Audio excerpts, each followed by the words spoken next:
ನೀನೇನೇ ಹೇಳು, ಬಾಸ್ಗಳು ಪದೇ ಪದೇ ಚೇಂಜ್ ಆಗ್ಬಾರ್ದು. ಹೌದು, ಈ ಬಾಸ್ಗಳು ಚೇಂಜ್ ಆಗ್ತಾ ಇದ್ರೆ ನಮ್ಗೆ ಕಷ್ಟ. ಒಬ್ಬೊಬ್ಬರದು ಒಂದೊಂದ್ ತರ ವರ್ಕಿಂಗ್ ಪ್ಯಾಟ್ರನ್. ಸುಮ್ನೆ ನಮಗ್ ಕೆಲ್ಸ ಜಾಸ್ತಿ. ಹೌದಪ್ಪ. ಯಾಕಾದ್ರೂ ಟ್ರಾನ್ಸ್ಫರ್ ತಗೋತಿದಾರೋ ಪಲ್ಲವಿ ಮೇಡಮ್, ಅವರೇ ಇರ್ಬೋದಪ್ಪ. ಬಾಸ್ ಇಸ್ ಆಲ್ವೇಸ್ ರೈಟ್ ಕಣೆ. ನಾವ್ ಹೋಗ್ ಕೇಳಕ್ಕಾಗತ್ತಾ ಯಾಕೆ ಟ್ರಾನ್ಸ್ಫರ್ ತಗೊಂತಿದ್ದೀರಾ ಅಂತ?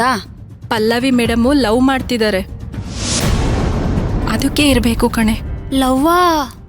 ಯಾರೇ ಅದು ಪಲ್ಲವಿ ಮೇಡಮ್ನ ಲವ್ ಮಾಡ್ತಿರೋ ಅದೃಷ್ಟವಂತ? ನಿಂಗ್ ಗೊತ್ತಿಲ್ವಾ? ನಿನಗ್ ಗೊತ್ತಿಲ್ವೇನೆ? ನಾವಿಬ್ರು ಒಂದೇ ಮನೆಯವರಾಗಿದ್ರುನು ಕೆಲವೊಂದ್ ವಿಷಯ ಗೊತ್ತಿರಲ್ಲ. ನಿಂಗ್ ಗೊತ್ತಿರತ್ತೆ ಅಂತ ಅನ್ಕೊಂಡೆ. ಇಲ್ ಬಾ ಇಲ್ಲಿ. ವಿಕ್ರಾಂತ್ ಸರು ಮತ್ತೆ ಪಲ್ಲವಿ ಮೇಡಮು ಒಟ್ಟಿಗೆ ಓಡಾಡ್ತಿದಾರಂತೆ. ಹೌದಾ? ಈ ವಿಷಯ ವಿಕ್ರಾಂತ್ ಸರ್ ಕಿವಿಗ್ ಬಿದ್ದಿರುತ್ತೆ. ಕಿವಿಗ್ ಬಿದ್ರೂ ಬಿದ್ದಿಲ್ದಿರೋ ತರ ಅತ್ತೆನೋ ಮಗನ್ನು ಕರ್ಕೊಂಡು ಪಲ್ಲವಿ ಮೇಡಮ್ ಮನೆಗೆ ರೆಗ್ಯುಲರ್ ಆಗಿ ಹೋಗಿ ಅಲ್ಲಿದ್ ಬರ್ತಾರಂತೆ.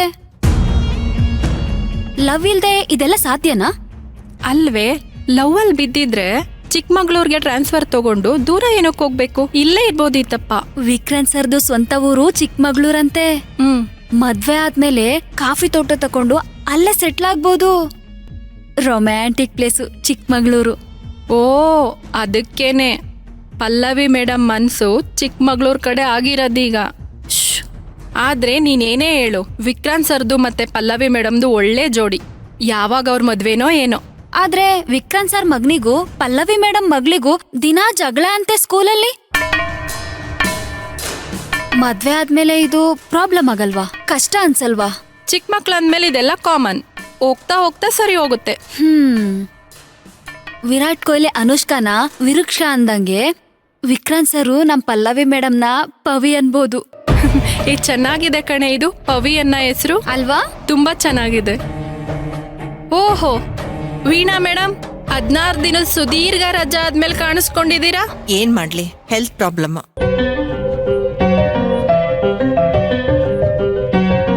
ವೀಣಾ ಅವ್ರೆ, ಸೀರೆ ತುಂಬಾ ಚೆನ್ನಾಗಿದೆ.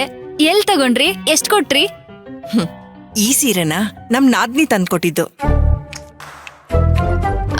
ನಮ್ಮಿಬ್ರಿಗೂ ನಿಮ್ ಕಡೆಯಿಂದ ಒಂದ್ ಸೀರೆ ಬರ್ಬೇಕಿತ್ತು. ಪುಷ್ಪ ಅವರು ದುಡ್ಡು ಕೊಟ್ಟಿದ್ದಾರೆ. ನೆನ್ಪಿದೆ ಕಣ್ರೆ, ಈಗಷ್ಟೇ ಹಾಸ್ಪಿಟ್ಲಿಂದ ಡಿಸ್ಚಾರ್ಜ್ ಆಗಿದ್ದೀನಿ. ಸ್ವಲ್ಪ ಸುಧಾರಿಸ್ಕೊಳೋದಕ್ಕೆ ಟೈಮ್ ಕೊಡಿ. 4 ತಿಂಗಳಾಯ್ತು ಸುಧಾರಿಸ್ಕೊಳ್ಳೋಕೆ. ಮೇಡಮ್ ಬರ ಹೊತ್ತಾಯ್ತು, ಸುಮ್ನಿರು, ಕೆಲ್ಸ ಮಾಡೋಣ.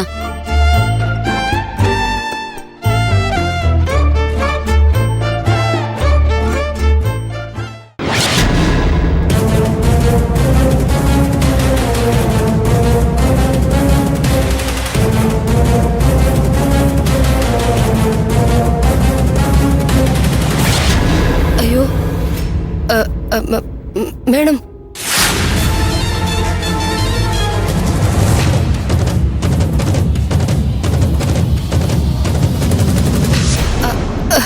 ಅಯ್ಯೋ ಮೇಡಮ್, ಇದೆಲ್ಲ ನಂದು. ಇದ್ರೊಳಗೆ ಹೇಗ್ ಬಂತು ಅಂತ ದೇವ್ರಣಗ್ಲೂ ಗೊತ್ತಿಲ್ಲ ಮೇಡಮ್. ಹಾ?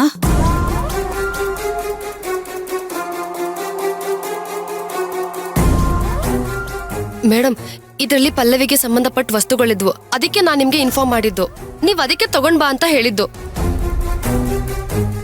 ನನ್ ವಸ್ತುಗಳಿದ್ದಿದ್ರೆ ನಾನ್ ಯಾಕೆ ಮೇಡಮ್ ತಗೊಂಡ್ಬರ್ತಿದ್ದೆ? ಇದ್ರಲ್ಲಿ ಇದೆಲ್ಲ ಹೇಗ್ ಬಂತು ಅಂತ ಖಂಡಿತವಾಗ್ಲೂ ನಂಗೆ ಗೊತ್ತಿಲ್ಲ madam. I am really sorry. ಅಂದ್ರ ಅದ್ಲು ಬದ್ಲು ಆಗೈತಿ. ಅಲ್ಲಿಗೆ ಪಲ್ಲವಿ ವೈಯಕ್ತಿಕ ಜೀವನದಲ್ಲಿ ರಹಸ್ಯ ಐತಿ ಅಂತ ಖಾತ್ರಿ ಆಯ್ತು.